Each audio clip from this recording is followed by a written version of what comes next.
Bonjour, dans cette présentation, je vais vous montrer comment on utilise la fonction recherche V.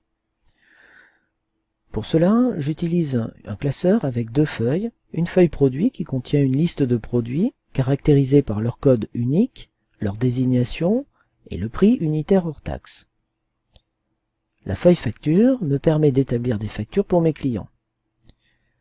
Lorsque je tape un code dans la colonne code, automatiquement la désignation et le prix unitaire hors taxe s'affichent.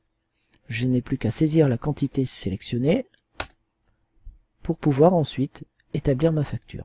La désignation et le prix unitaire hors taxe s'affichent automatiquement grâce à la fonction recherche V.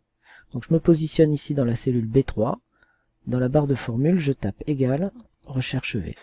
La fonction recherche V cherche une valeur donnée dans la première colonne d'un tableau et renvoie une valeur se trouvant sur la même ligne mais dans une autre colonne de ce tableau. Donc ici, la valeur que je cherche, c'est mon code.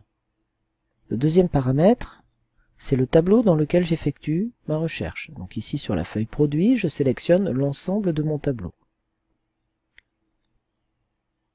Le troisième paramètre, c'est le numéro de colonne que je veux renvoyer. Ici, je cherche un code produit, je veux renvoyer la désignation, c'est-à-dire la deuxième colonne de mon tableau.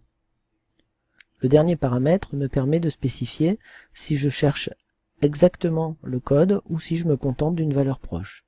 Je vais ici sélectionner une correspondance exacte. Quand je valide, il y a diasana qui apparaît dans la cellule B3. Diasana est un code d'erreur et dans le cas de la fonction recherche V, il indique que la fonction n'a pas trouvé le code cherché. Effectivement, dans la cellule A3, je n'ai pas de code.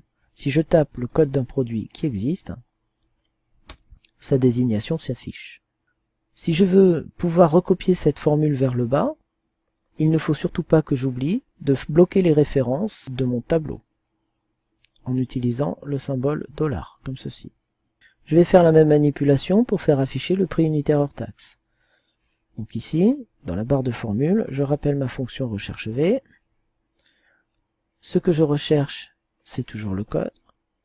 Le tableau dans lequel je recherche, c'est toujours le tableau des produits ici. Par contre, cette fois-ci, le numéro de colonne que je veux renvoyer, c'est le numéro 3, la colonne qui contient le prix unitaire hors taxe. Et toujours, je demande une correspondance exacte. Je mets tout de suite des $ pour fixer mes références. Notez qu'il existe aussi les fonctions recherche ou recherche H qui s'utilisent exactement de la même façon.